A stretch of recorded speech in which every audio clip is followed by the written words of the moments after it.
여기선 팥 속아든 전통 찐빵을 생산하는데요.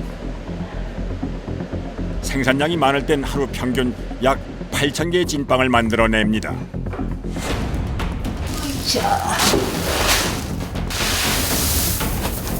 하루 일과의 시작은 팥소를 만드는 작업. 엄청 큰데요? 예, 한 가만히 들어가요. 한 가만이요? 예. 깨끗이 씻은 팥 80kg이 찰랑하게 잠길 정도로 물을 붓고 가열하며 떠오르는 이물질을 걸러내는데요. 여러 번 씻고 건져내도 팥 껍질 같은 것이 나올 수 있어 신경을 써야 한다는군요.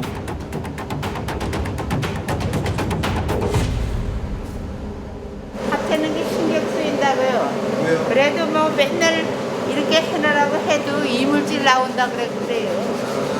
내 가족이 먹는다 하는 심정으로 다 해야지 뭔 일이 있는데요. 먹을 것을 다루는 일이니만큼 정성에 정성을 더합니다. 다시 나옵니다.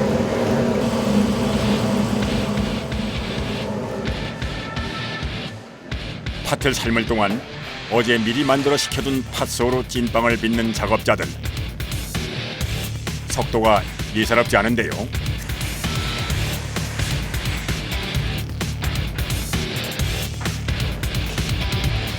하루에 한 몇 개 빚으시는 것 같아요? 주부 경력 수십 년에 찐빵 빚은 경력만 10년 이상. 그야말로 달인이 따로 없는 솜씨입니다.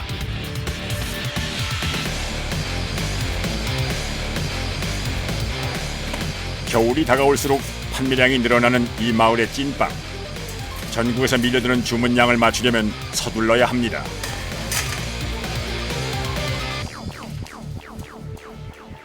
글쎄 8시서부터 뭐 요즘 같은 경우에는 평균 뭐 한 8시간을 해야죠.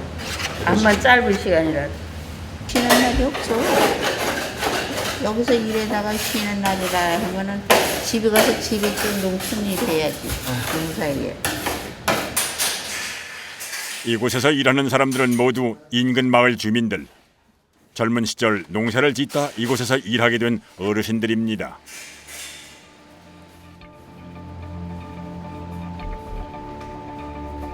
찐빵 생산을 총괄하는 서정일 씨. 특히 중량을 딱딱 맞춰 반죽을 떼는 것은 노련한 그의 몫이라고 하는군요. 이걸 하나당 얼마씩 뜯어내시는 거예요? 30한 6g을 전후해서 36g 정도. 과연 사실인지 확인을 해봤는데요. 정확히 36g. 36g을 전후해서.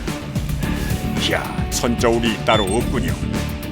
아, 이런 계통으로는 한 40년 됐어요. 40년. 그냥 오래 하다 보니까 뭐 그렇다고 뭐 100%다 정확한 건 아니고 각각의 차이도 있어요.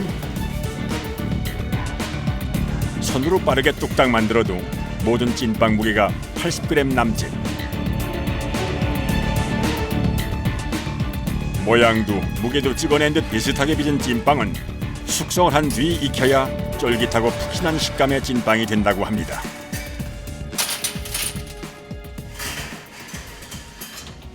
숙성이라는 건 이제 쉽게 얘기하면 부풀어지는 거죠. 부풀어져서 속에 기포가 생기는 거예요. 스펀지처럼 이제 구멍이 숭숭 나고 그러니까 빵이 부드러운 거죠. 숙성실 온도는 계절별로 다르지만 대략 5, 60도 사이.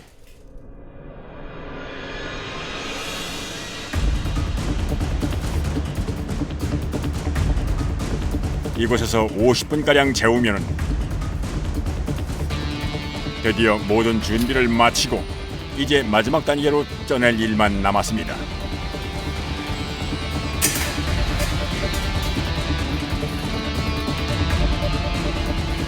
한 솥에 들어가는 찐빵은 25개 남짓.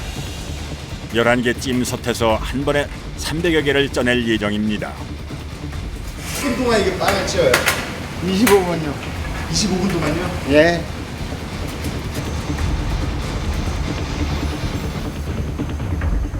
그야말로 맛있게 익는 모습. 이제 기다리는 일만 남았습니다. 찐빵이 익길 기다리는 사이 팥 상태를 살피는 작업자. 생각보다 단단한 팥은 한참 익힌 후에 양념을 하며 조리를 해야 한다는군요. 3시간 정도 퍼주면은 그때서는 이제 볶아야죠. 이제 어느 정도 볶이면 이제 그땐 푸죠. 이곳 찐빵에 들어가는 팥소는 흔히 아는 일본식 팥소보다는 팥 알갱이가 남아있는 형태로 만드는데요. 팥이 물렁하게 삶긴 후에 설탕과 소금을 넣고 계속 저으며 2시간 이상 졸입니다.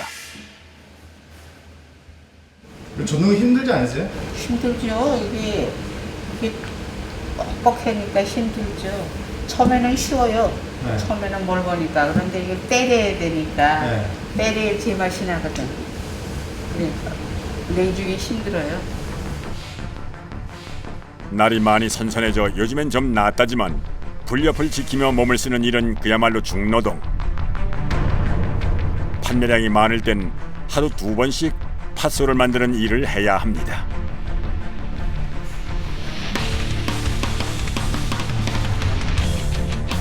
이 정도면 다 된 거예요. 이 정도면요? 예. 이제 오늘 한 거 시켜서 내일 해요, 빵. 아예 내일 쓰는 거예요? 예, 오늘은 뜨거워서 이거 못 써요. 이제 식어야지. 단팥죽 마냥 군침 도는 팥소가 반나절 만에 완성됐습니다.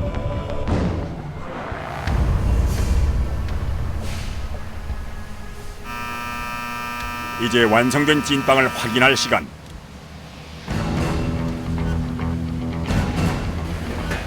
한껏 부풀어 먹음직하게 익은 찐빵. 이맘때 그리워지는 간식거리인데요. 일반 찐빵에 흑미, 단호박 찐빵까지. 요즘엔 종류도 다양해졌습니다.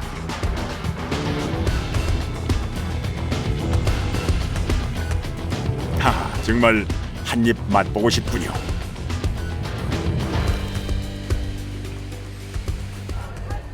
그날 오후 관광버스 한 대가 공장 앞에 섰습니다.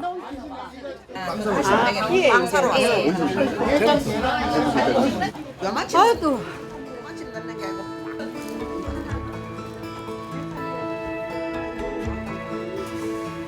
이맘때면 생각나는 간식거리 찐빵. 팥소 조리는 것부터 빵을 쪄내기까지 오로지 사람 손길이 더해져야 완성되는 정성 가득한 먹거리입니다.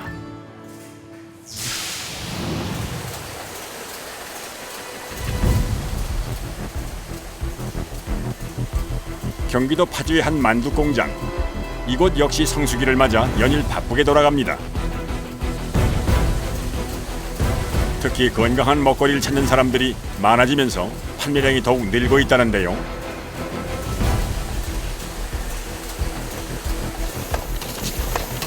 이 공장에서는 전자동으로 각양각색의 만두를 쉼없이 만들어냅니다.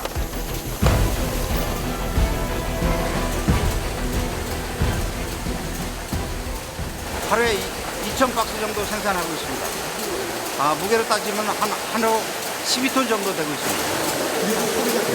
네, 1일 출고가 되고 있습니다. 약 13,000제곱미터 규모의 이 업체에서 생산하는 만두는 손만두를 포함해 약 10여 가지.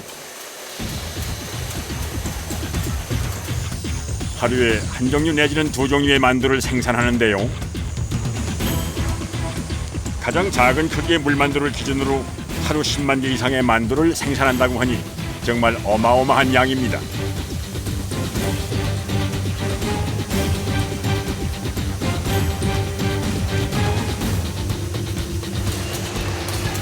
만두 생산은 기계가 한다지만 이 공장에선 작업자들도 기계만큼 바쁘게 움직입니다.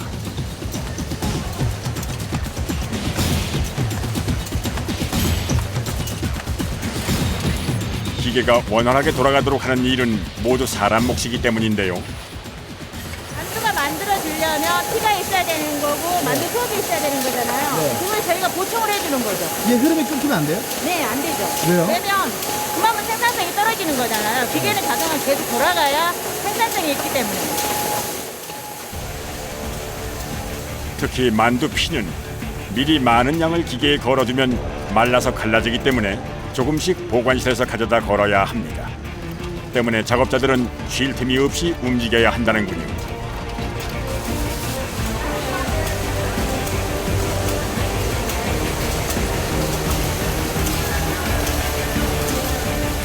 자동화 한다고 하더라도 다 사람이 손이 가야 돼요. 이렇게 평평한 모양으로 만들어둔 것이 만두피용 반죽, 즉 제면입니다. 이 제면에 만두소가 적절히 들어가면 뚝딱 만두가 완성돼 나오는데요.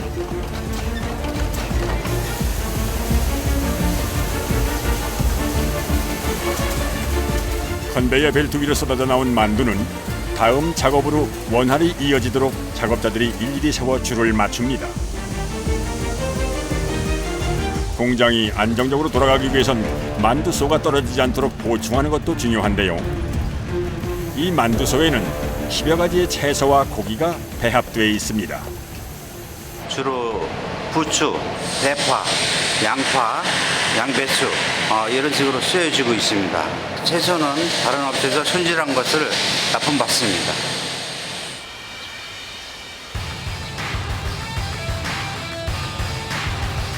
매일 엄청난 양의 채소가 들어오는 이곳은 채소를 전문으로 다듬는 공장.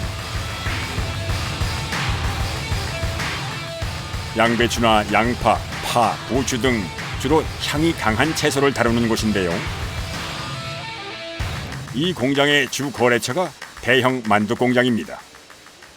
양파 하루에 한 20톤 정도고요. 그 다음에 양배추 한 8, 9톤, 부추 한 하루에 한 15톤 정도, 한 50톤 정도 하고 있습니다. 이곳에서 가장 많이 다루는 채소는 바로 양파. 강한 바람이 나오는 에어건으로 양파 껍질부터 벗기는 것이 작업의 첫 단계입니다.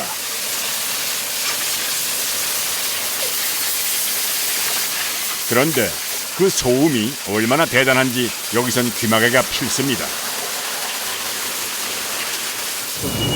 가만히 꽂고 괜찮아요. 괜찮아요? 네.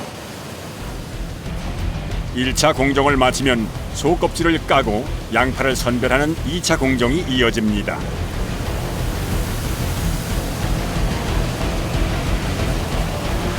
한 20바리트 더 많이 까죠. 20바리트. 더 많이 까요. 아, 그래요? 다듬고 세차까지 마치면 1차 준비가 끝납니다. 이제 만두소 재료로 가공하기 위해 아주 작게 분쇄해 다진 형태로 만듭니다. 이 양파는 다시 검수를 거쳐 납품합니다. 이물질이 많은 부추는 우선 세척 작업부터 하는데요. 부추 사이사이까지 꼼꼼하게 눈으로 확인합니다. 비닐 같은 거, 나무 조각, 뭐 이런 거 나오면은 그게 여기서 못 잡고 저쪽에서 못 잡고 하면 우리 식탁으로 가잖아요. 그러니까 이물을 잘 봐야 돼. 눈을 막 굴려야 돼요.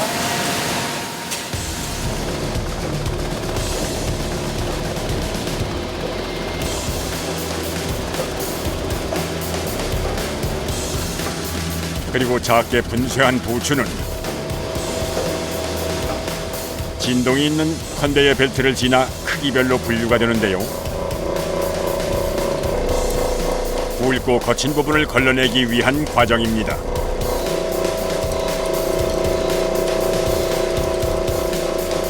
나중에 이게 굵은 게 또 나가야 되니까. 완전히 이게 부추를 거르는 컨베이어 벨트 끝에는 자석이 달려 있어 작은 금속까지 걸러낼 수가 있다는군요.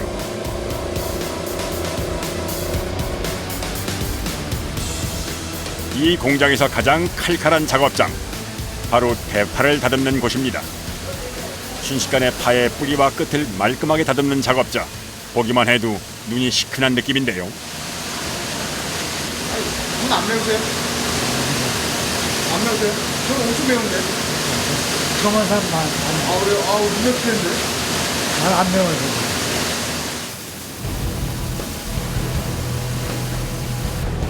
작업자가 1차로 다듬고 기계로 씻은 대파는 컨베이어 벨트로 이동을 하며 자동으로 분쇄되는데요.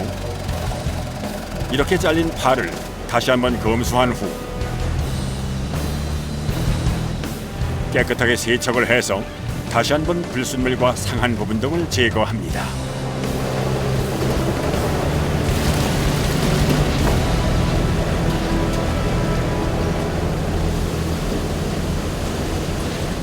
모든 생산 과정이 청결하고 깨끗하게 가공 처리될 수 있도록 사람이 먹는 음식이기 때문에 아주 철저히 신경 쓰고 있습니다. 대파 역시 자석 검수대까지 거쳐 꼼꼼히 분류하면 모든 공정이 끝나는데요. 이 상태로 만두 공장에 납품이 되는 겁니다.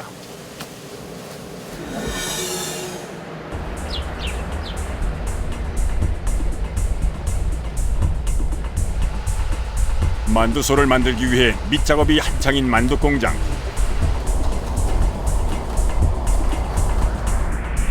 채소는 다듬어서 납품받지만 고기는 이곳 공장에서 모두 가공을 하는데요.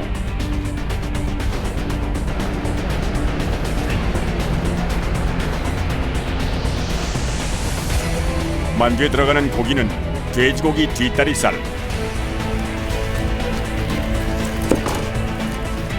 냉동 상태로 들여온 고기를 작업자들이 일일이 헤집습니다.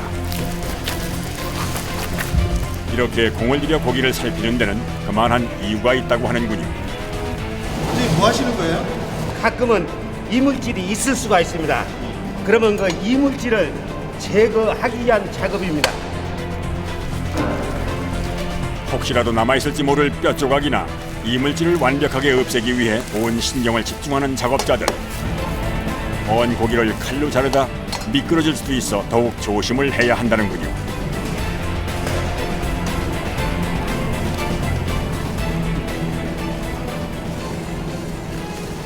뼈는 다 골라내야 되는 거예요? 예, 최종적으로 드실 때 이제 오돌뼈 같은 게 이제 들어갈 수 있기 때문에 일일이 이제 제거하고 있습니다. 이 고기 한 덩이의 무게는 약 7kg. 한 작업자당 40-50덩이의 고기를 손질해야 하기 때문에 쉴 틈이 없습니다. 하루에 어느 정도 이렇게 손질하시는 거예요? 대략 한 50박스 정도 하고 있습니다.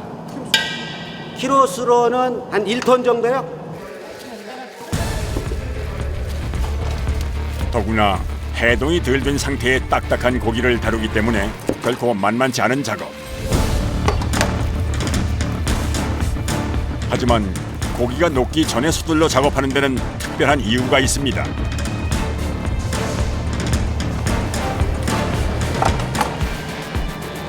원로군 상태로 작업하시면 좀 더 힘들지 않아요? 조금 힘들죠. 힘들지만 외기엔 오랫동안 노출이 되면 미생물 번식의 우려가 있기 때문에 가능한 한 빨리 처리하는 게 좋습니다. 이렇게 손질을 마친 고기는 갈아서 배합실로 보내는데요.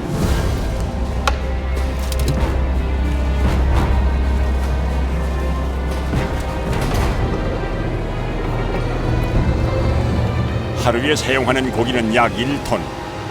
분쇄한 상태로 납품받으면 고기가 섞일 수도 있어 이곳에서 직접 검수하고 갈아서 사용합니다.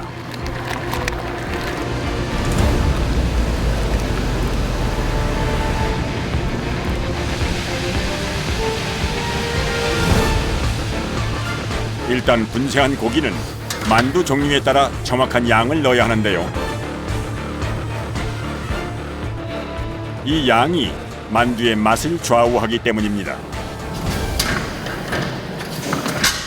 그람수를 딱 정확히 맞춰갖고 해줘야지만은 그 배합실에서 만두 배합이 들어가요.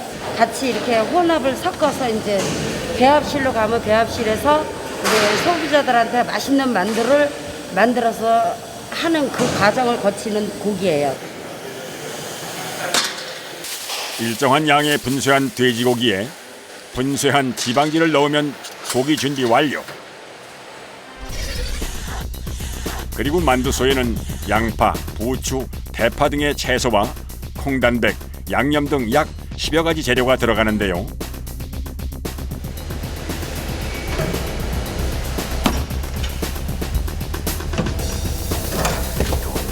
이 재료를 만두 종류에 따라 다른 비율로 맞춰 넣고 기계로 혼합하면 고기 만두소가 완성됩니다.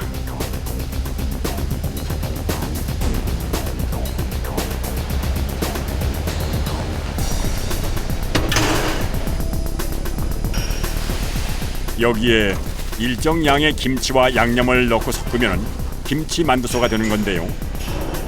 이렇게 만두소를 섞는 건 기계가 하지만 그렇다고 작업자들이 긴장을 풀 수는 없습니다. 배합이 잘 되고 있는지 계속 살펴야 하기 때문입니다.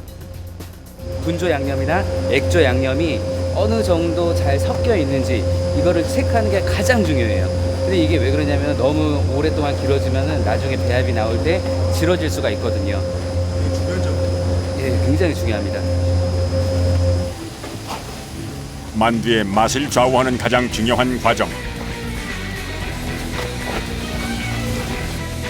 오늘 만들 만두는 이 업체의 주력 상품인 물만두와 김치 손만두입니다.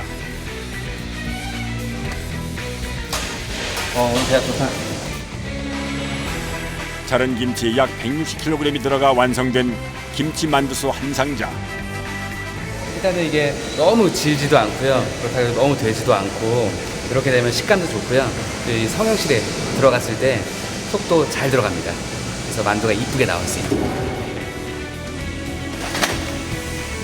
이제 본격적으로 김치 손만두를 생산할 차례.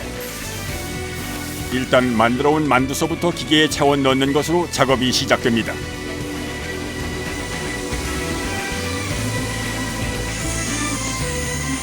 이렇게 길쭉한 형태로 만두가 빚어 나오면 그 다음은 작업자의 섬세한 손길이 더해져야 하는데요.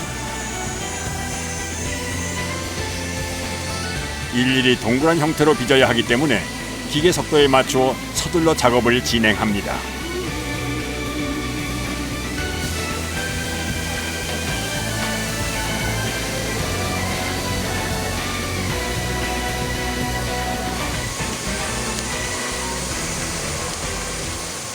이 손만두라는 거는 사람이 직접 손으로 싸야 되기 때문에 장갑을 끼게 되면은 미끄러지고 이 성형이 안 되기 때문에 일 특성상 저희들이 맨손으로 이렇게 마늘을 성형하고 있습니다.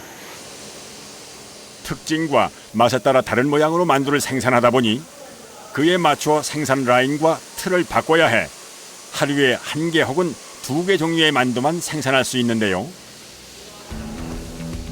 특히 이렇게 일일이 마무리 작업을 해야 하는 손만두 생산이 가장 고된 작업이라고 하는군요.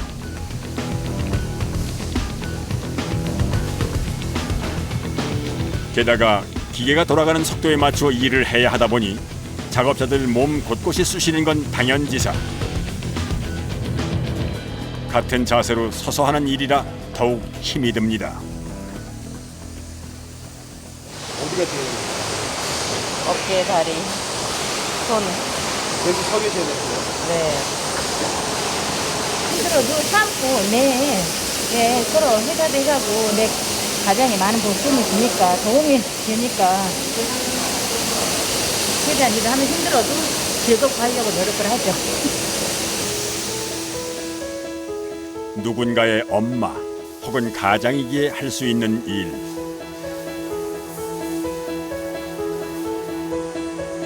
반복되고 지겨운 이 일을 묵묵히 견디는 건 아마도 가족을 위해서겠죠.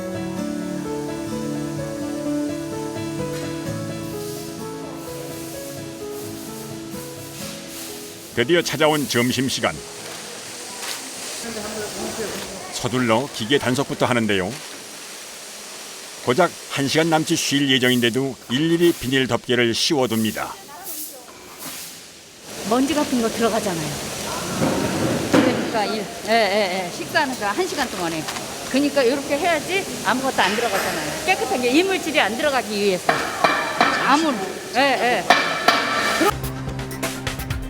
천안의 한 전통시장. 이곳에 요즘 눈코뜰 새 없이 바쁜 점포가 있습니다. 바로 천만두를 만들어 파는 가게입니다.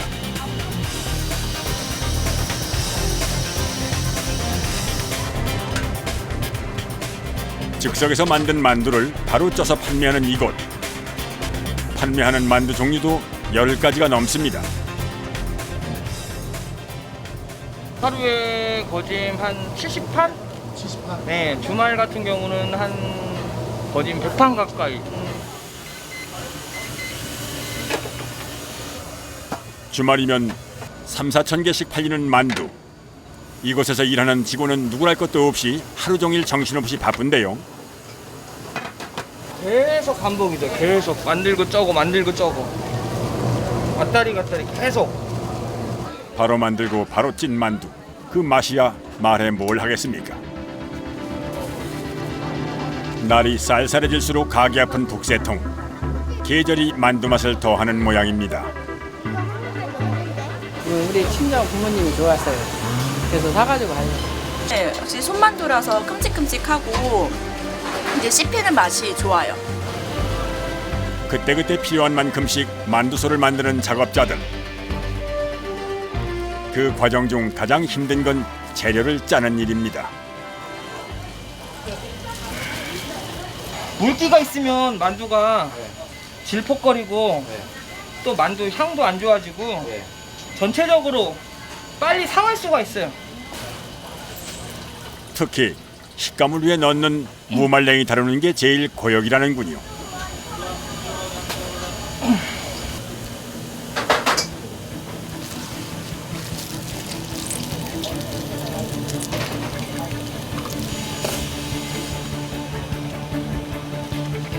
물기를 제거한 무말랭이와 두부에 각종 채소와 고기 그리고 참기름 등 양념까지 넣고 정성껏 버무리면 만두소 완성. 이제 20년 내공의 작업자의 손길로 만두를 손으로 빚어내는데요. 만두 한 개를 만드는데도 20번 넘는 손길이 닿아야 합니다.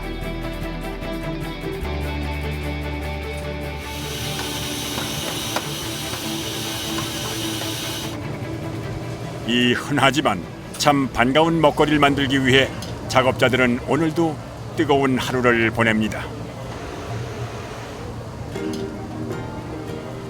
고달퍼요. 지금 10시 서 있다는 자체가 너무 고달픈데 그래도 하루를 많은 손님들한테 만두를 맛있게 해서 드릴 수 있어서 너무 감사하네요.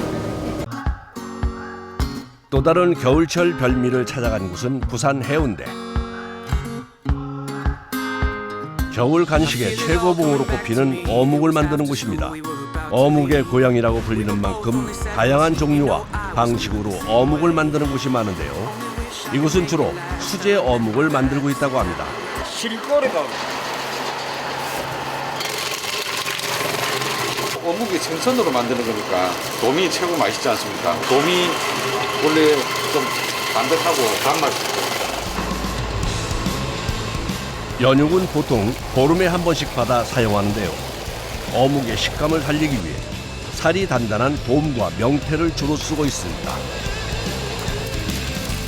연육을 분쇄할 때 가장 중요한 것은 온도 때문에 이 얼음은 필수라고 합니다. 칼이 회전이 빠르기 때문에 열이 나거든요. 열이 나면 탈리기 없거든요. 찰지질 안 하다고. 반죽의 온도는 계절별로 조금 차이가 있는데요. 겨울철에는 보통 7, 8도 정도로 맞춰야 합니다. 전분 조금 들어가야지 탄력도 있고. 어묵의 연육 비율은 80% 정도. 전분을 넣은 다음부터는 반죽 상태를 살펴가며 섞어줍니다. 반죽을 그냥 하는 게 아니고 꼭 손에 민감한 그 감각을 갖다가 온도 차이도 있고 요 찰기도 보고 약간 뜨시도 안 되고 차가도 안 되니까는 그게 이제 노하우 아닙니까? 너무 많이 섞으면 딱딱하고 덜하면 찰기가 떨어져 식감이 좋지 않습니다. 어묵의 식감과 연결된 작업. 오직 30년 이상의 경력자만이 할 수 있는 작업입니다. 기계로 20분 정도 분쇄한 연육은 돌 절구로 옮기는데요. 이게 돌절구입니다. 옛날에는 어묵을 이렇게 여기서 다 만들었거든요. 합탁에서 다 갈아서 나오면 좋은데 그거보다는 좀 덜 갈리고 좀 식감이 살아있도록 하기 위해서 이렇게 절구에다가 이렇게 만든 거거든요. 그럼 2번 작업하시는 거네요? 그렇죠. 예. 돌 절구 역시 온도를 낮추는 작업을 해가며 30분 정도 반죽을 합니다.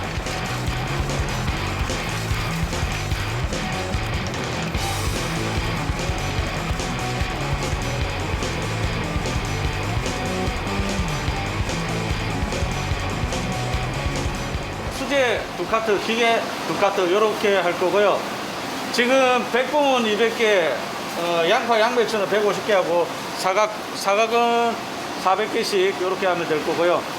저희가 지금 뭐 생산하는 거는 한 24종 정도, 1,500개 정도에서 한 2,000개 정도. 보통 작업은 아침 7시 반죽 준비부터 시작하는데요. 반죽이 되면 튀김 작업을 할 기계 세팅에 들어갑니다. 공정은 튀기고 기름 제거, 냉각까지 3단계로 이루어집니다.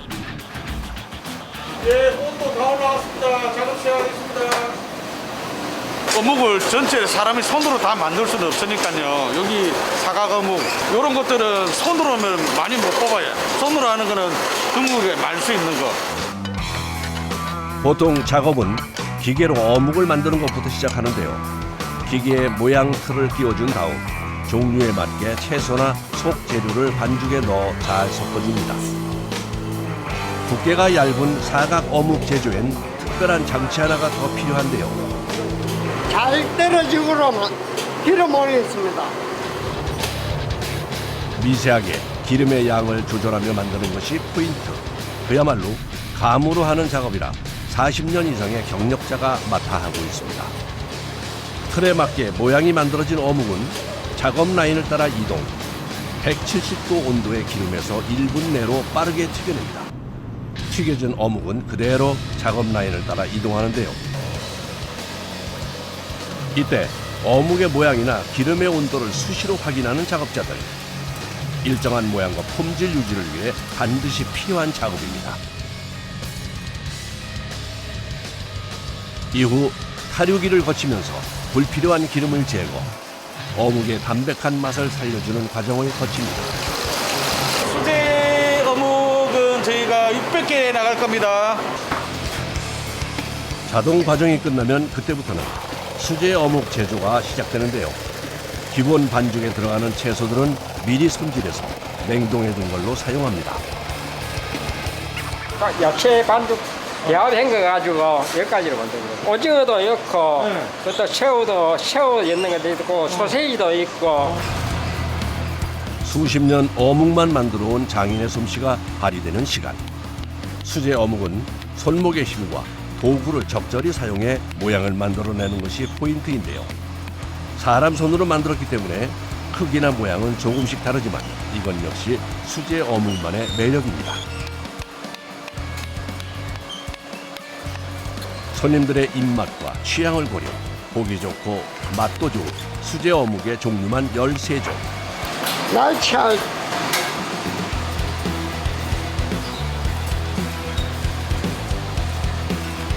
속재료에 따라 종류가 달라져 반죽에도 손이 많이 갑니다. 한 600개 만듭니다. 수제 어묵은 수십 년 경력의 대타량 작업자가 하고 있는데요. 기계화된 공정으로 만드는 어묵이 많아지면서 수제를 고수하던 가게들도 지금은 많이 사라졌습니다. 어묵 하나를 튀기더라도 기름의 온도와 반죽의 상태를 확인하며 하는 작업.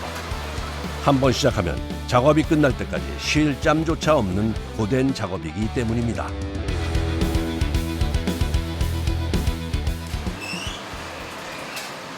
작업 하나를 끝내고서야 겨우 허리를 펴니다. 한 600개 만들면 힘들지. 어깨도 아프고 손목도 아프고. 그 사이 한쪽에서는 또 다른 반죽 제조가 한창인데요. 양파와 조청까지 넣는 반죽. 어떤 어묵을 만들려는 걸까요? 찐어묵이에요, 찐어묵. 튀긴 어묵들은 자체에 구수한 맛이 있는데 찐어묵은 고소한 맛이 없거든요. 그걸 대신해서 약간 단맛을 주기 위해서 좋습니다. 쌀가루. 쌀가루. 기름에 튀기는 대신 증기에 쪄내는 찐 어묵. 반죽 재료부터가 다릅니다. 근데 쌀가루로 하면 찰기도 있으면서 또 담백한 맛이 있어서 요 정도 못하면 150개 놓습니다. 찐 어묵은 가게에서 오래전 내려온 조리법인데요. 기름을 쓰지 않는 담백한 어묵을 만들기 위해 개발한 거라고 합니다. 찐 어묵 역시 작업자가 직접 하나하나 제조. 유부초밥을 만들듯이 유부주머니 안에 연육을 꽉 채워서 만들어줍니다. 그야말로 손이 많이 가는 작업이라 하루에 만드는 양도 얼마 되지 않습니다.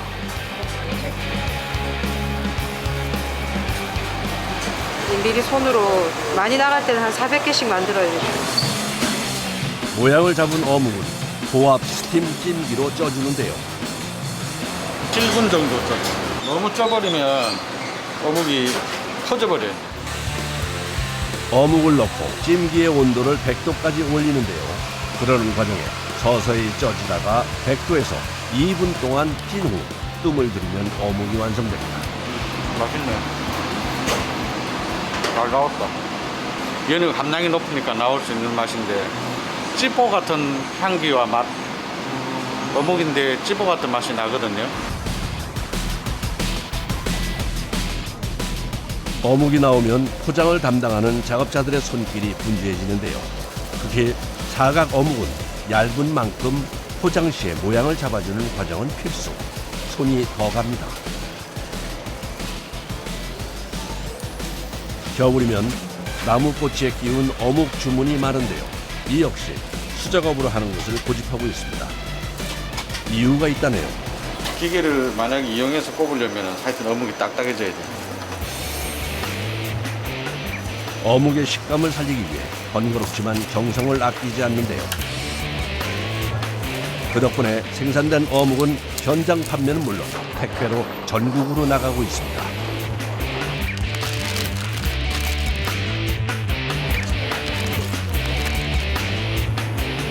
어묵은 아무래도 겨울이 성수기죠. 여름보다 겨울 매출이 한 두세 배, 세 배 정도 이렇게 차이가 납니다. 겨울에는 따뜻한 국물을 많이 찾지 않습니까? 그래서 뭐 포장마차나 이런 데 아니면 길거리 가더라도 자판에 보면 또 어묵꼬지들 엄청나게 많이 팔고 뭐 스키장이라든지 이런 데 가도 거기 다 추우니까 따끈한 국물하고 어묵을 많이 찾으시거든요.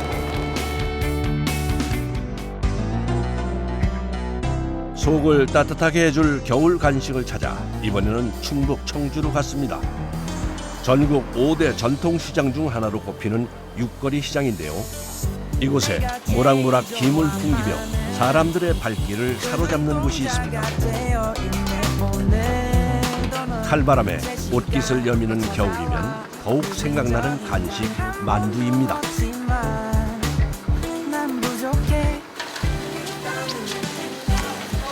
맛있는데요? 따뜻하고 안에 고기도 많이 들어있고 해가지고 굉장히 맛있습니다. 1년 중 가장 바쁜 시기인 겨울. 그야말로 성수기를 맞은 요즘 눈코 뜰 새 없습니다. 작업은 이른 아침부터 시작되는데요. 이제 만두피를 만들려고 하는 겁니다. 만두피에 쫄깃함을 살려주려고 밀가루 플러스 전분을 일부 넣고 있습니다.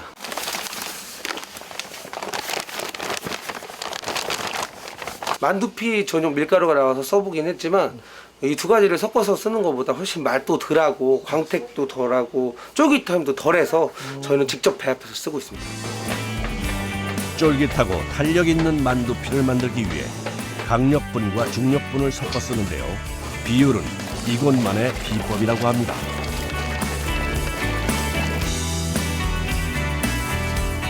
어느 정도 반죽이 됐다 싶으면 중간 점검을 하는데요.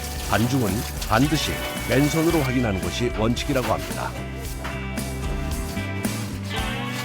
만두피가 질지 않고 잘 된 것을 확인을 하기 위해 맨손으로 만지지 않고 장갑으로 하면 이 질감을 확인할 수 없기 때문에 매번 이렇게 맨손으로 꼭 만져봅니다. 보통 하루 동안 사용하는 반죽의 양은 100kg. 만두가 8,000에서 10,000개 정도 나오는 그 정도의 피입니다. 보통 하루에 거의 다 나간다고 보시면 돼요. 완성된 반죽은 만두피를 만들기 위해 소분해주는데요. 반죽을 떼어내 긴 막대 모양으로 밀어낸 다음 다시 작게 떼어냅니다. 빠른 손놀림에도 비슷한 크기의 덩어리들. 이 작은 반죽 덩어리 하나의 무게는 13g인데 무게를 재지는 않아도 비슷하게 나온다는데요. 뭐 3-4천 개 띄웠지. 오랫동안 익힌 손의 감각으로 하는 작업. 그야말로 달인이 따로 없네요.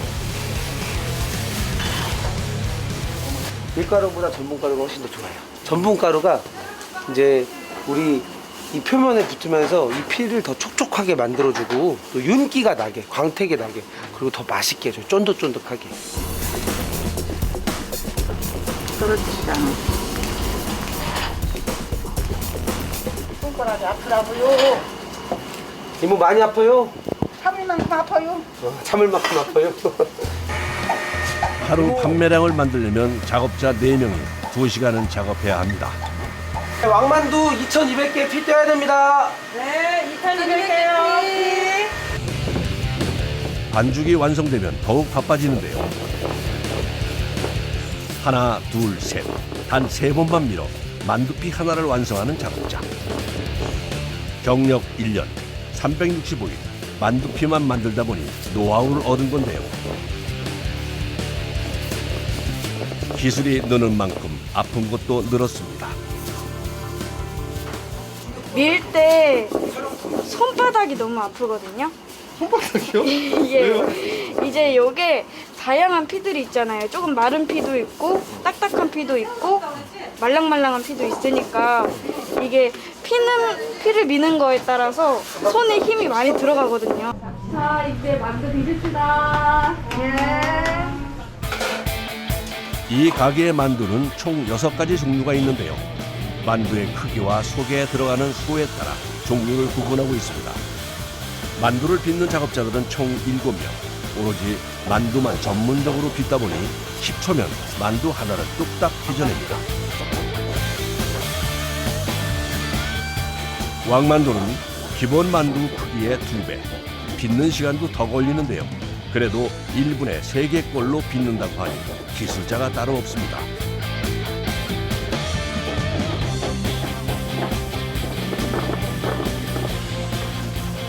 몇 초 만에 만두 하나를 뚝딱 만드는 작업자들에게도 까다로운 새우 왕만두. 새우 한 마리를 통째로 넣다 보니 손이 많이 갑니다.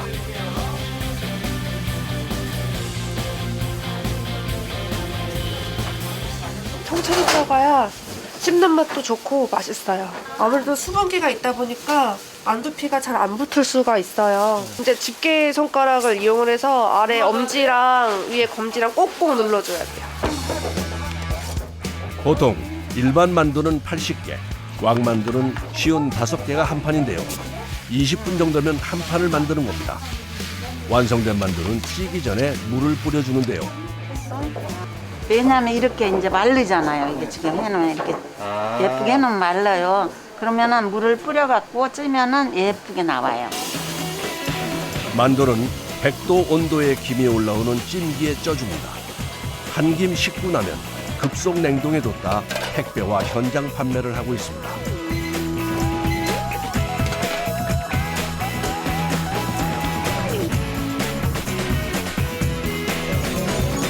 오후가 되면 가게 앞은 사람들로 북적입니다. 네, 잡아드릴게요. 잠시만요. 짠 거 나와야 돼요. 비었어. 작업자들의 손길도 더욱 바빠지는데요.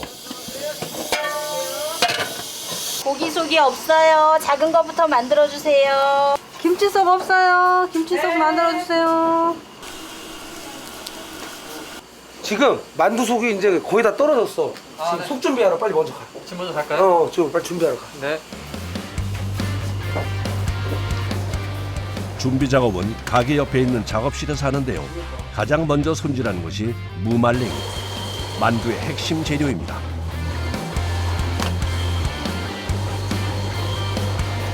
무말랭입니다. 근데 이제 아무래도 생으로 들어가면은 이제 좀 식감이 좀 딱딱하기 때문에 말랭이도 삶아서 식감을 좋게 만들고 있습니다. 좋은 식감을 책임지는 재료인 무말랭이. 그만큼 손질에 공을 들이는데요. 전날 물에 불린 무말랭이는 섬세한 불 조절을 하며 2~3시간 정도를 끓입니다. 찬물에 식힌 다음 숙성 후 탈수까지 거의 20시간이 걸립니다. 이 만두에는 무말랭이만 들어가고 당면이랑 두부가 들어가지 않습니다. 두부는 만두를 해서 바로 먹었으면 집에서 두부 많이 넣잖아요. 집만두 하실 때. 그럼 정말 맛있습니다. 하지만 바로 먹지 않고 어느 정도 시간이 걸린 다음에 이거를 만두를 했을 때 두부는 푸석푸석해집니다. 만두의 수분을 가지고. 잘게 간 무말랭이를 비롯해 만두소에 들어가는 기본 재료만 6가지. 그중에서 핵심 재료가 무말랭이와 이것이라고 하는데요.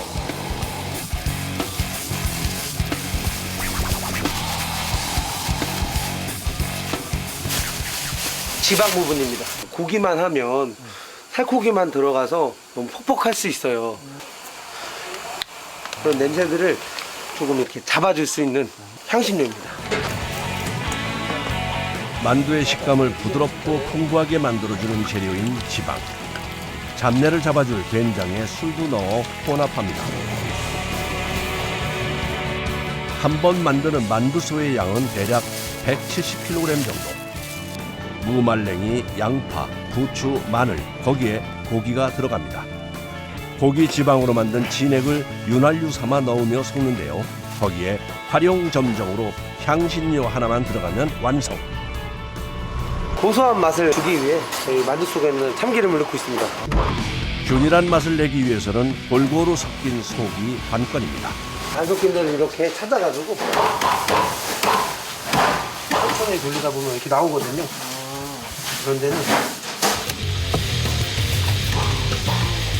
기본이 되는 고기 만두의 소가 완성되면 김치 만두 소를 만드는데요. 김치는 무조건 국내산을 사용하고 있습니다. 이 가게의 만두 6가지 중에서 가장 이색적인 만두가 바로 매운 만두인데요. 이건 베트남산 땡초입니다. 베트남산 땡초가 제일 맵습니다. 고춧가루죠. 핵폭탄이라는 이름만큼이나 매운 만두. 김치 만두소에 생 청양고추에 베트남산 고춧가루도 모자라 고춧가루를 추가로 넣습니다. 원래 김치만두도 저희는 약간 매콤한 편인데 이 핵폭탄 만두 속은 더 매워야 되기 때문에 또 특수한 또 고춧가루와 또 국내산 청양고추가 또 더 들어갑니다. 매니아를 위해서 따로 특수 공수했습니다. 이곳만의 비법입니다. 아침 8시부터 시작되는 만두 빚는 작업. 식사 시간을 제외하고는 자리에 앉을 틈도 없이 계속되는데요. 종일 서서 만두를 만들다 보니 어깨부터 손목, 다리까지 안 아픈 곳이 없습니다. 활동을 걸어야지. 다리 아프다. 아휴, 다리 아프다. 아이고. 다리가 아파갖고요. 종일 서 있다 보니까 다리가 너무 아파요. 그런데 이제 또 앉아서 할 수 있는 일도 아니고 눈치 보이지만 쉬어야지. 간식 타임. 간식 타임. 네, 간식 타임 핵폭탄 먹으려고요. 매운 거 먹으면 정신도 나고 이제 요 지금 한참 나른한 시간에 정신 배짝 차리려고. 언니 간식. 아 싫어 안 먹어. 아이씨. 간식 타임. 맛있겠다. 정신 바짝 차리고. 얼마나 매울지 궁금한데요. 이제 올라오기 시작했어요. 이제 올라와요. 더워.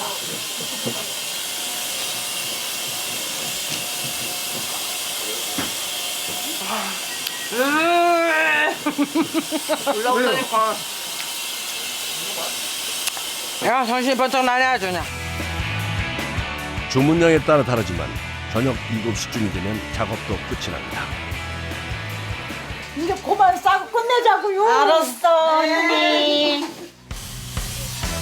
몸은 고되지만 다음 날 작업을 위해 깨끗하게 뒷정리를 합니다. 손님들이 맛있게 먹어주셔서 기분 좋습니다. 그래서 자부심을 느끼고 있어요. 일 열심히 하고 있습니다. 호호 불어 먹어야 제맛인 겨울의 대표 간식 찐빵. 달큰한 팥소의 맛을 찾아 강원도 횡성으로 왔습니다. 오늘 이제 1000박스가 나와야 되니까 그 지금 밀가루 1000박스에 대한 밀가루를 지금 저 대차 가져와서 싣고 아직 해도 들지 않는 시간에 작업이 시작되는데요. 20개씩 넣어서 찐빵을 20개씩 넣어서 1000박스가 되는 거예요. 2만 개죠. 3일 정도 걸립니다. 3일. 팥을 세척하는 것으로 작업이 시작되는데요. 한 번에 세척하는 양만 80kg. 과거에는 일일이 손으로 했지만 지금은 세척기로 씻어냅니다. 색소정물이 나오잖아요. 색소정물. 그러게요. 팥이 투명하게 보일 때까지 씻는 거예요. 깨끗하게. 세척기에서 20여 분간 팥을 닦아주면 1차 세척 완료. 씻어낸 팥은 물기를 뺀 다음 불순물을 거르는 작업을 거치는데요. 이 과정만큼은 옛날 방식 그대로 하고 있습니다. 도구 역시 50년 전부터 사용하던 것입니다. 이거는 조리고. 조리요? 예, 이게 조리고. 예. 이건 이제 팥인데 이렇게 씻어가지고 요 밑에 이제 모래가 있는 걸 모래 걸르는 거예요. 옛날에는 집집마다 있던 조리. 이제는 사용하는 것도 많지 않습니다. 예, 안 나와요. 이게 없을 때 한 조리 한 20개 정도 나와요. 불순물까지 완전히 걸러낸 팥은 삶아주는데요. 이때 들어가는 것은 소금과 설탕 그리고 물뿐. 그 비율은 50년 전통 가게의 비법이라고 하는데요. 팥과 재료들을 잘 섞어서 1시간 정도 삶아줍니다.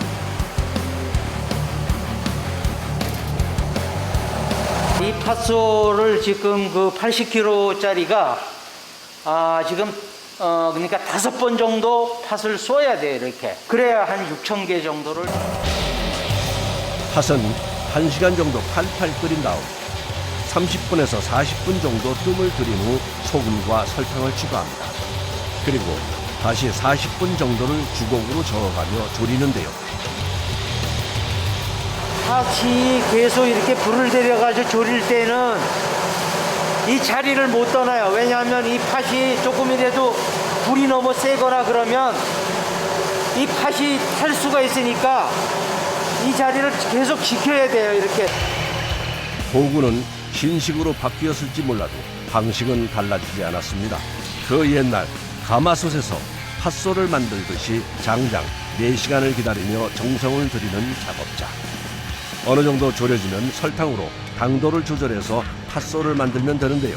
이때 가장 중요한 것이 농도. 베테랑 작업자의 감으로 정해집니다. 팥 농도가 어느 정도가 맞느냐가 중요한 거예요. 팥 농도가 안 맞으면은 이게 팥이 푸실푸실하다 그러죠. 돼가지고. 그러면 상품 가치가 없어요.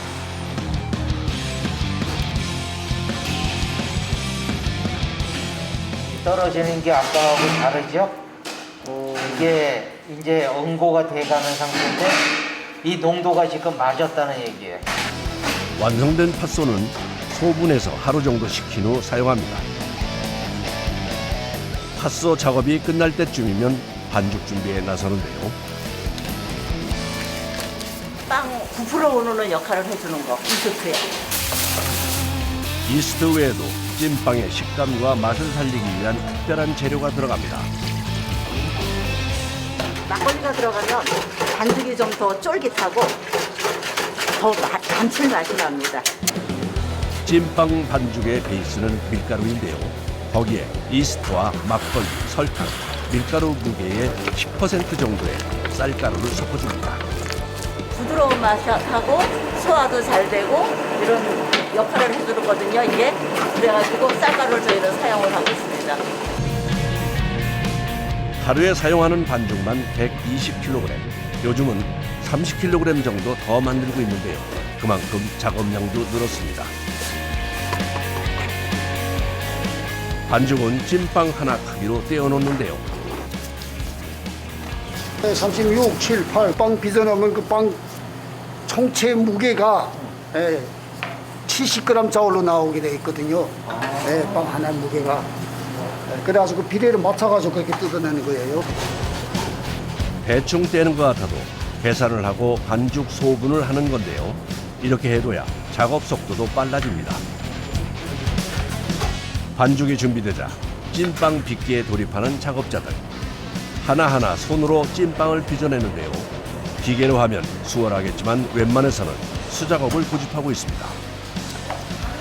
기계로 해놓은 거는 뻣뻣해요. 말하자면 뻣뻣하려면 이게 냉동실에 들어갔을 땐 터져요. 근데 이 손으로 했을 때는 냉동실에 오래 있어도요. 5, 6개월 있어도 터지는 적어가 없어요.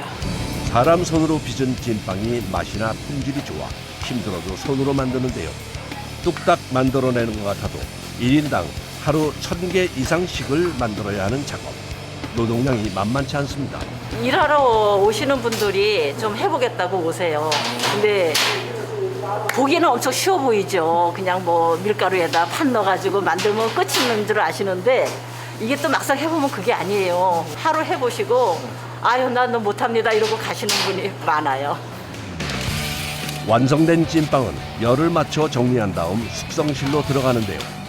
반죽이 익지 않도록 온도 47도, 습도 56%에서 숙성합니다. 숙성시키러 들어간 거예요. 불어올라라고 이렇게. 계절과 날씨의 영향을 많이 받는 숙성 과정. 대략의 숙성 시간은 있지만 중간중간 상태 확인은 필수입니다.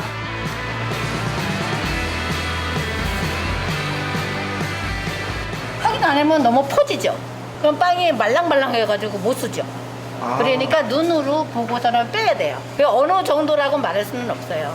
그냥 경험으로 나오는 거예요? 예, 경험으로요. 보통 숙성 과정을 통해서 찐빵 본래 크기의 3분의 2까지 부풀어 오르도록 하는데요. 그 크기를 정확히 포착하는 것은 숙련공의 예리한 눈썰미 때문에 숙성 과정은 10년 이상의 숙련공이 맡아 하고 있습니다. 숙성을 마친 찐빵은 36도의 온풍으로 말려주는데요. 이 과정까지 거쳐야 찐빵 모양이 완성됩니다. 요 빵이 요 조그맣잖아요. 거기 오돌부돌하잖아요. 근데 요거 건조를 시키면 요렇게 빵도 되게 예뻐져요. 울퉁불퉁하고 펴진다는 말씀? 예, 펴져요.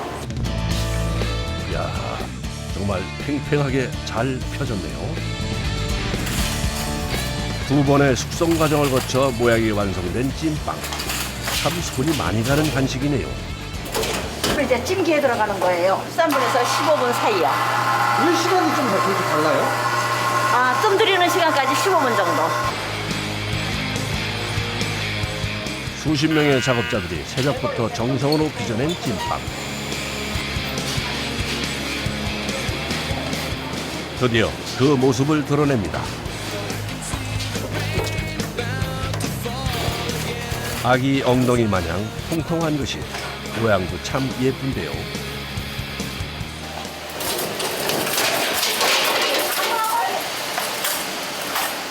아이고 저런. 하하, 이걸 어쩌다 서둘러 찐빵을 빼려다 찐빵을 쏟아버렸네요. 아이고, 오늘 풍감 까야 되겠다. 사모님 큰일 났다. 아깝다. 예, 아까워요. 이게 하다 보면은 이게 좀 한 판씩 남아요. 그러면 이제 위에다가 올려서 찌는데 그거 생각을 못하고 그냥 끈에다가 이렇게 됐어요. 어떻게 해요, 아까워서? 할 수 없죠, 뭐. 얼마 좀 주세요. 오래 기다리셔가지고 하나 더 넣었어요. 아이고, 땡큐. 또 추억을 먹습니다. 어우, 맛있네. 맛있어. 모락모락 김이 나는 찐빵에는 달콤했던 젊은 시절의 추억과 맛이 담겨 있습니다. 금방 아니라. 이래니까 손주들도 좋아하고 맛있어. 또 요 추운 철에 집에 들어앉아서 어디 나가지도 못하고 그러니까 들어앉아서 저 난로불 같은데 이런 데다가 쪄가지고서 한두 개씩 먹으면 꿀맛. 이번에 찾아온 곳은 경기도 남양주에 있는 한 케이크 공장입니다. 12월은 1년 중 가장 바쁜 시기로 오전 일찍부터 작업자들이 분주합니다. 이곳에선 약 70종류의 케이크와 30여 가지의 빵이 제작되는데요.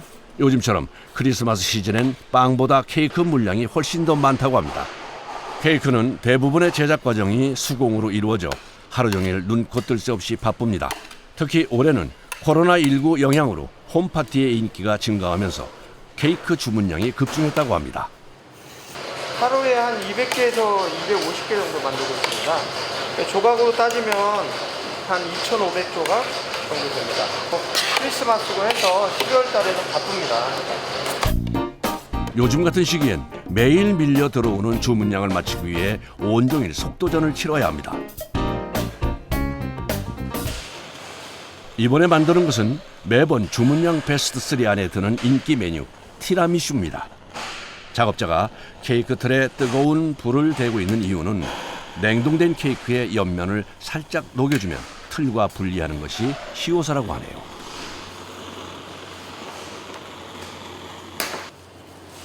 요즘엔 홀 케이크만큼 1인용 조각 케이크도 인기인데요. 케이크 분할기를 이용해 절단할 위치를 이렇게 미리 표시해둡니다. 이쪽으로 찍으면 10개를 찍을 수 있고요. 이쪽으로 찍으면 12개 조각이 찍혀요. 살짝만 건드려도 뭉개질 수 있는 섬세한 작업이라 작업 내내 신경을 써야 합니다. 티라미슈의 오늘 작업 분량이 마무리됐습니다. 사실 본격적인 작업은 이제부터로 크리스마스 케이크 준비를 해야 합니다. 12월 초부터 미리 만들어 냉동고에 저장해 놔야 주문량을 맞출 수 있는데요. 올해 크리스마스 케이크는 가장 대중적으로 인기 있는 초코 케이크입니다. 케이크 시럽입니다.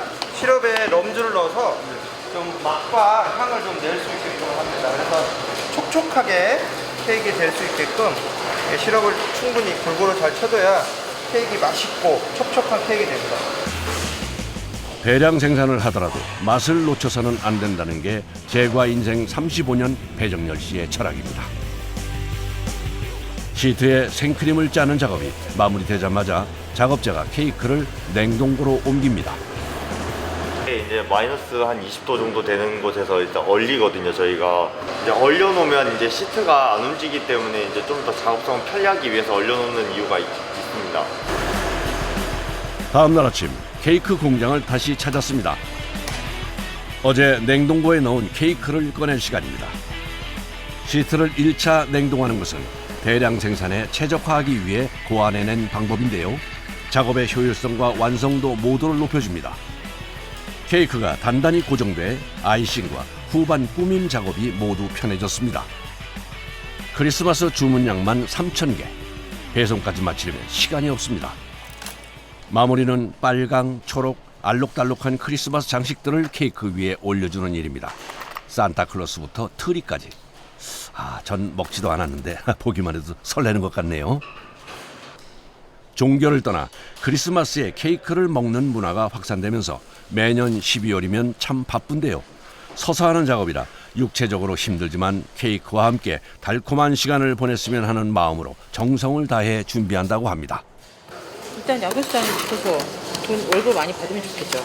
근데 이제 기가 시간이 늦어지고 몸은 조금 피곤하고 12월달 한 달은 조금 연장을 조금 하는 편이죠. 안 할 수가 없죠. 12월 한 달이 제일 바쁘신 거네요. 1년 중에 12월이 제일 바빠요. 누군가의 행복한 크리스마스를 위해 고되지만 보람찬 시간입니다. 완성된 크리스마스 케이크는 냉동고에 보관합니다.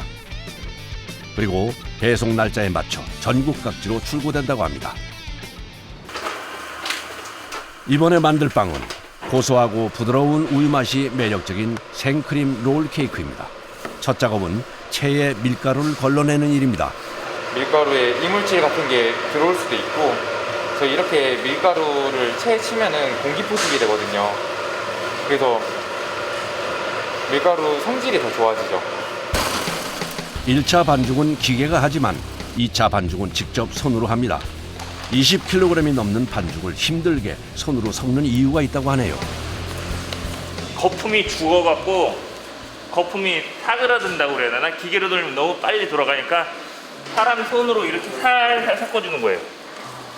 마무리는 이렇게 손으로 하셔야 되는 거예요? 예. 그래야지 구석구석 기계가 안 닿는 데까지 반죽을 잘 섞을 수 있거든요. 기계를 쓴다고 해도 손으로 하는 작업이 많아 손이 쉴 새가 없습니다. 오늘은 쌉싸래한 차향이 매력적인 녹차 생크림 롤 케이크를 만드는 날입니다. 반죽을 판에 고르게 펼치는 게 생각보다 중요한데요. 시트면이 울퉁불퉁하면 크림을 얹을 때 불편하고 모양도 예쁘게 나오지 않습니다. 장갑을 끼고 하시네요? 그쵸. 두 겹씩? 이게 한쪽은 3겹, 한쪽은 2겹. 이중팬 10기, 얘는 10기. 손이 너무 뜨거워요. 그래서 손이 맨날 저리거든요. 그래서 3개에 2개씩 깨요. 오른손 많이 쓰니까 오른손은 3개. 뜨거운 오븐에서 빵을 꺼내고 넣다 보면 화상을 입는 일이 부지기수입니다. 공장 내부는 한겨울에도 오븐 열기로 32도에 육박합니다. 그런데 오븐의 온도를 보니 윗부분과 아랫부분의 온도가 무려 30도 가까이 차이 납니다.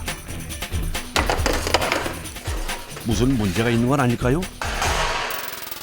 아랫불이랑 윗불이랑 온도 차이가 많이 나네요. 그쵸. 이게 보시면 위에는 좀 까맣고 색깔이 다르거든요.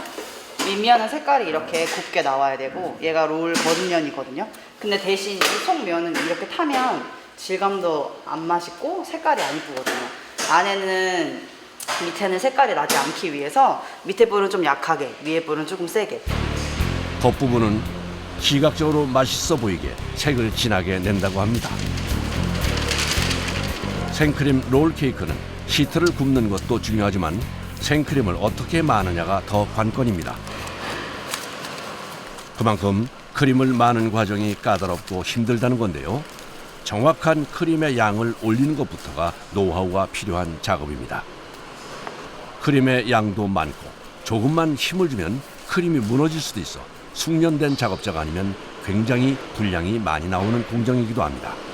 크림 바르는 게 중요해요. 크림을 얼만큼 일정하게 바르냐가 롤 마는 거의 관건이라고 할 수 있죠. 시트 밑에 투명 비닐을 깔고 그 아래 면포를 깝니다. 그리고 밀대로 면포를 이불 덮듯 사뿐히 밀어 말아줍니다.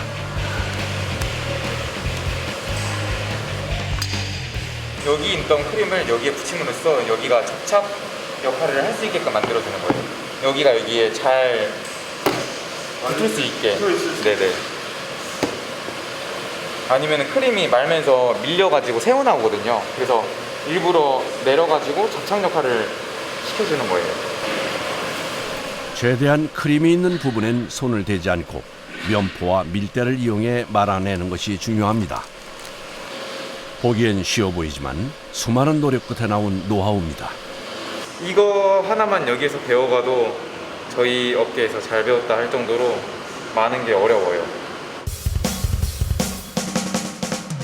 생크림이 시트 밖으로 전혀 새지 않고 롤 케이크가 잘 말렸습니다.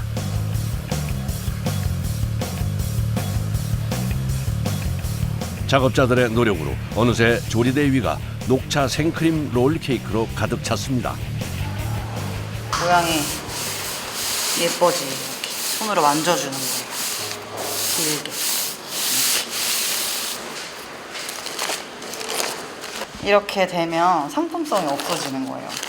이런 건 이제 이렇게 자르고 다른 거만 쓰는 거죠. 마지막으로 크림을 양쪽 끝에 평평하게 채워주면 완성입니다. 완성된 롤 케이크는 4cm 두께로 잘라 포장한 후 출고되는데요. 그 전에 냉각 과정을 거쳐야 합니다. 롤을 만들고 바로 썰 수가 없고 얼렸다가 썰어야 롤의 형태가 무너지지 않기 때문에 한번 얼린 다음에 썰어서 이틀 정도는 냉동을 시켜야 땅땅하게 옵니다. 그 이후에 이제 코팅을 하시는 거예요? 네네, 이제 이후에 썰고 포장해가지고 보내는 거죠. 이번에 만들 제품은 특히 여성들에게 인기 있는 프랑스 대표 디저트 에클레어입니다.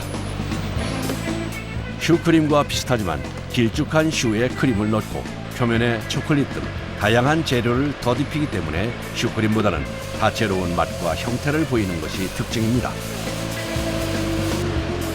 먼저 길쭉한 모양으로 에클레어 반죽을 짠 후에 고소한 맛과 바삭한 식감을 주기 위해 표면에 잘게 자른 아몬드를 꼼꼼히 묻혀줍니다.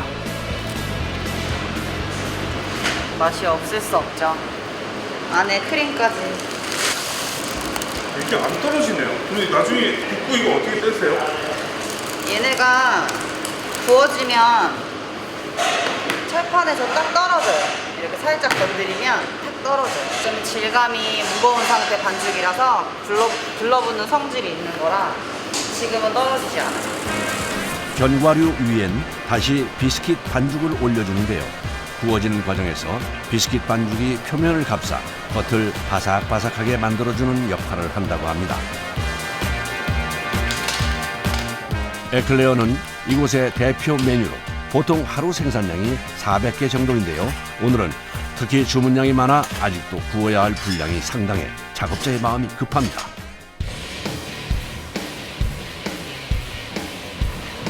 드디어 에클레어를 넣은 오븐이 돌아가기 시작합니다. 그런데 작업자가 갑자기 온도를 내립니다. 220도에서 높은 온도에서 팽창을 시켰거든요. 여기 에클레어를. 그래서 얘네가 팽창이 됐으니까 이제 낮은 온도에서 오래 구워가지고 색깔을 내게 속 안에까지 잘 익을 수 있게 만들어주는 작업을 하려고 온도를 낮춰가지고 좀 더 굽습니다. 온도를 2단계로 바꿔가며 구워야 제대로 된 에클레어가 만들어진다고 합니다. 그런데 배타량 작업자가 오븐 앞을 떠나지 못하고 서성입니다. 오븐이 이상하게 오늘 좀 빨리 떨어져야 되는데 오븐이 잘 안 떨어지네요. 네, 오븐에 문제가 있을 수도 있고 빨리 캐치를 해야 되니까 기계라는 게 고장이 났을 수도 있잖아요. 그래서 오븐 온도가 떨어져야 되는데 안 떨어지기 때문에 신경이 쓰여서 안 떨어진다는 거는 이제 다 탄다는 얘기죠. 그래서 지금 신경을 쓰고 있습니다. 네. 한 번 구울 때 오븐에 들어가는 에클레어 개수는 240개. 잘못하면 전부를 버릴 수도 있어 신중히 살펴야 합니다.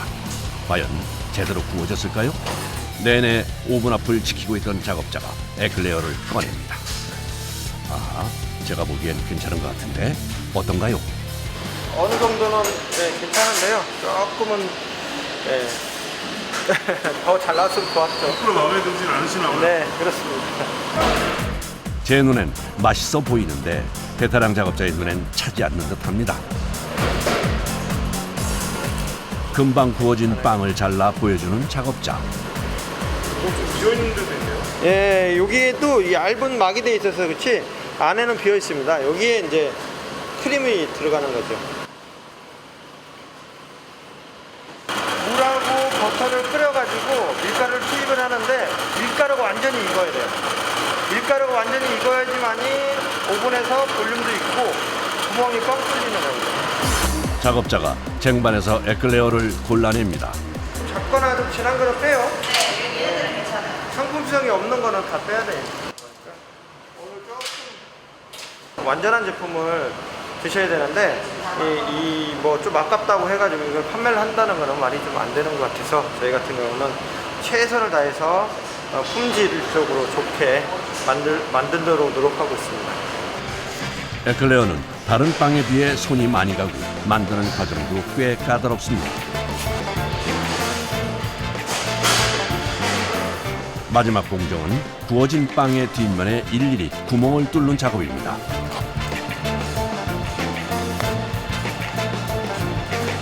여기 안에 크림을 채워 넣어야 돼서 크림을 넣으려고 양쪽에 구멍을 뚫는 거예요.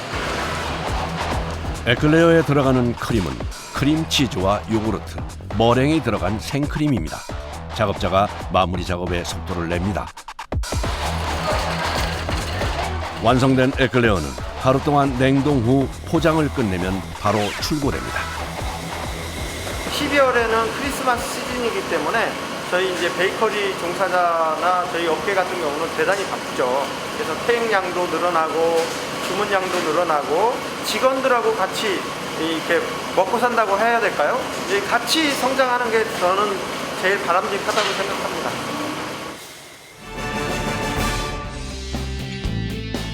강원도 횡성군의 한 식품 공장.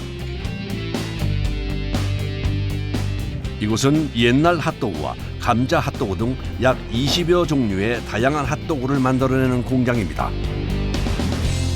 오늘은 평소 주문량이 가장 많은 주력 상품 옛날 핫도그의 생산이 있는 날입니다. 하루 한 6,500개는 6,000개요? 네, 6,500개에서 600개. 잘하면 7,000개 넘어. 7,000개 넘게도 왔어요? 네, 그때도 많이 그렇게 해도 해내 따라 틀려요. 지금 만드시려면 힘드실 것 같아요. 아니 뭐 맨날 하는 일인데요 뭐. 핫도그는 작업자가 소시지 꼬치에 밀가루와 튀김가루를 입혀 기름에 넣으면 튀김기가 순환되면서 5분에서 7분 동안 튀겨져 나오고 완성된 핫도그를 다시 사람이 정리하는 방법으로 만들어집니다. 그럼 하나 만드는데 시간이 얼마나 걸리나 확인해 볼까요? 5초면 뚝딱입니다. 튀김실에 있는 작업자 대부분이 적게는 10년에서 20년 가까이 하신 분들이다 보니 모두 핫도그의 달인들이십니다. 이게 그냥 처음에는 사람이 이렇게 뭐 줄줄 흘러 이렇게 되다 보면 이게 흘리지 말아야 돼. 그냥 빨리. 처음에 배울 때 엄청 힘들었어요. 빨리 해야 되고. 이거 가지고 얼른 해도 얼른 넣어야지. 이거 맞추시면 어때요? 돼. 요즘 돼요? 어. 물 많이 넣어드려요? 조금 넣어드려요? 많이 넣어드려요? 물을 조금 더 넣어야죠. 50 정도. 50 더 넣어드려요? 알겠습니다. 레몬은 우리가 하기 좀 힘들죠. 되면요? 네, 우리 손에 막질려면 약간 이렇게 녹시는 해야 돼. 근데 너무 물러도 안 되죠? 그렇죠. 물르면은 모양이 안 나와요. 반죽은 온도, 습도 모두에 민감하기 때문에 매일매일 상태가 달라집니다. 그래서 오전 첫 생산 물량 작업 시엔 베테랑 작업자가 반죽의 상태를 확인합니다. 핫도그 모양이라든가 분량도 중요하고 바로바로 물량 조절을 하면서 좀 더 이제 반죽이 좀 이제 질게. 반죽의 상태를 수정하고 바로 다음 작업이 진행되는데 완성된 핫도그를 정리하던 작업자가 뭔가를 확인하는 것 같습니다. 139, 149, 151. 어이구 많이 나가네. 브라운스를 맞추시는 거죠? 예. 이게 터는 거라서 한 번 터냐 두 번 터냐 이거예요. 네. 저서 크다라면 한 번 더 털고 작다라면 덜 털고. 네. 그래서 그람수를 맞춰줘야 되니까. 무게를 들으면 바로 능숙하게 핫도그의 크기를 조정합니다. 모두 베테랑 작업자들이지만 사람이 하는 일이기 때문에 과정마다 확인은 필수입니다. 156 용량 많은 거 뜯어볼게요. 익었어요. 뜯다 보면은 약간 작은 듯한 느낌이 들어요. 약간 크다든지 그러면은 135 밑으로 내려가면 무게가 작기 때문에 작다 싶을 때 무게를 재고 너무 크다 싶을 때 무게를 재볼게요. 커도 문제고 작아도 문제입니다. 크기가 작으면 용량 미달인이 안 되고 크면 혹시 속까지 안 익을 수도 있어서 무게를 확인하는 것이 손이 많이 가는 작업이지만 굉장히 중요합니다. 온몸에 다 배있긴 한데 집에 가서 빨래를 빨아도 그게 냄새가 사라지지 않아요. 계속 일주일에 5일을 여기 와 있는 거잖아요. 그러니까 일주일에 기름 냄새가 몸에 배 있는 거잖아요. 그러다 보니까 그 냄새가 하룻밤 사이에 사라지지 않지 않나요? 한편 공장 다른 쪽 공간을 보니 작업자 한 명이 혼자 핫도그를 튀기고 있습니다. 그것도 손이 많이 가는 옛날 수동 튀김기에서 말이죠. 따로 작업하는 이유가 있는 걸까요? 자동으로 튀기면 편하시잖아요. 근데 왜 수동으로 하세요? 편한데 이게 기름이 금방 지저분해지니까 저쪽에 기름이 많이 들어가고 이거 조금 들어가니까 자주 또 갈아줘야 되니까. 튀기는 것도 만드는 것도 감자 핫도그는 일반 핫도그에 비해 까다롭습니다. 감자 핫도그는 모양이 다 틀려서 이렇게 잘 만져줘야지. 이게 꾹꾹 이렇게 안 만져주면 감자가 다 따로 노르니까. 손으로 꼼꼼히 만져줘야 해서 시간이 꽤 많이 걸립니다. 튀기는 것도 쉽지 않은데요.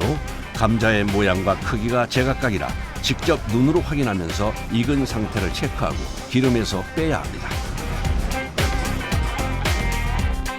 오늘 작업량을 제 시간에 끝내기 위해 빠르게 작업이 진행됩니다.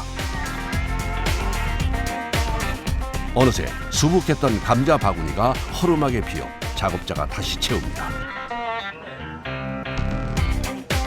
좁은 공간에서 아침부터 꼬박 4-5시간 이상 서서 하는 작업이다 보니 여기저기 불편한 곳들이 많습니다. 다리는 아프죠? 저녁 때 되면 부으니까. 오후 작업 물량이 모자라 작업자들이 급하게 감자 손질 작업에 들어갔습니다. 일반 감자는 잘라서 오는데 이건 양념해서 온 거거든요. 그래서 잘라줘야 돼요. 핫도그는 그야말로 국민 간식으로 어디서나 쉽게 먹을 수 있는데요. 만드는 과정은 결코 쉽지 않습니다. 하나부터 10까지 모두 사람 손이 가야 완성된다고 해도 과언이 아닙니다. 발로 가가지고 자르기가 힘든 거예요.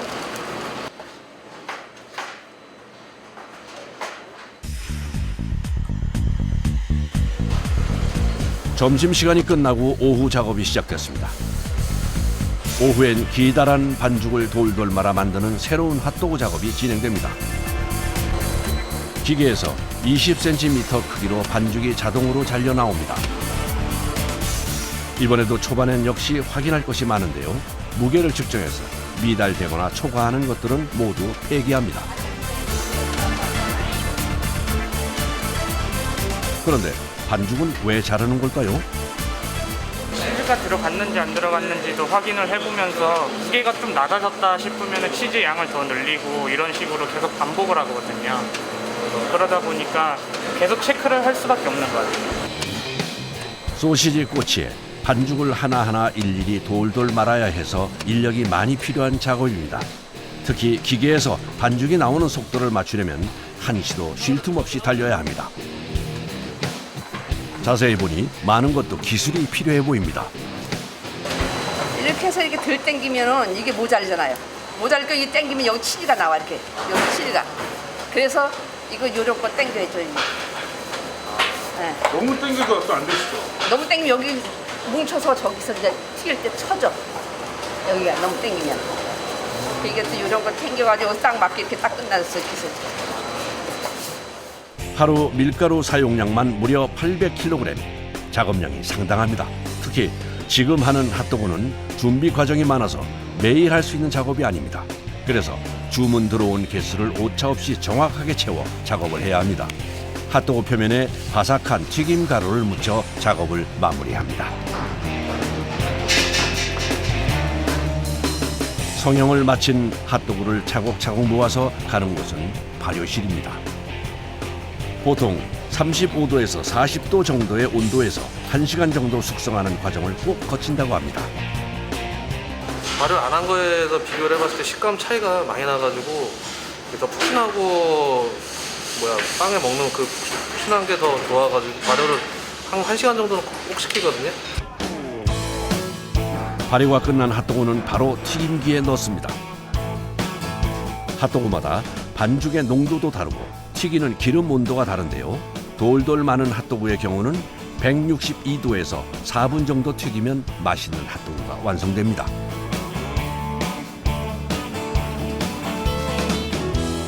반죽에 치즈가 들어있어 고소한 맛이 일품이라고 합니다. 거의 7,000개 정도. 한 사람이 7,000개면 여기 14,000개 정도. 여기 하나에 7,000개, 14,000개 정도. 네. 완성된 핫도그는 급냉실로 가기 전에 먼저 냉각실로 들어갑니다. 뜨거운 핫도그가 너무 온도가 낮은 냉동실로 바로 들어가면 성에가 길 수 있어 상품성이 떨어진다고 하네요. 그래서 적정 온도에서 1차 냉각을 시켜줍니다.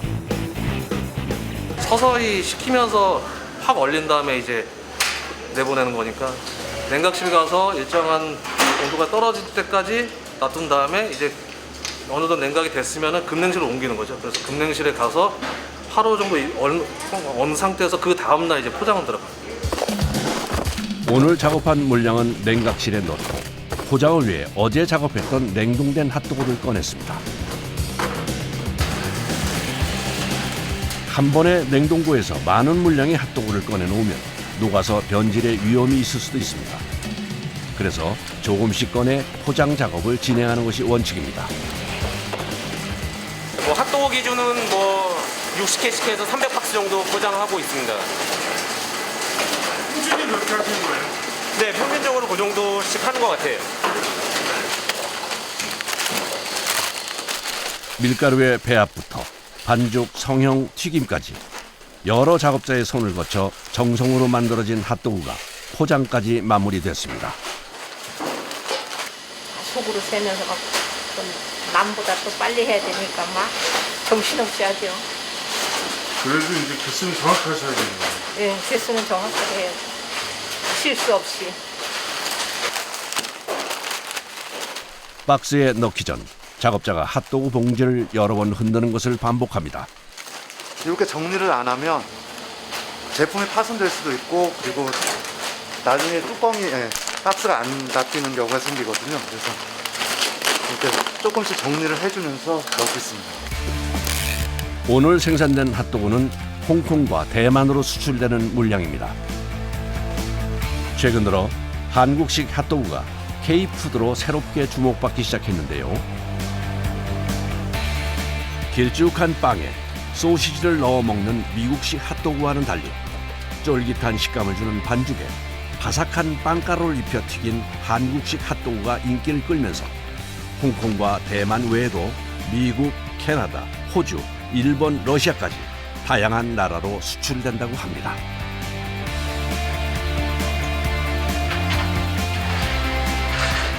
우리 직원들이 되게 고생해서 열심히 되게 만들었어요.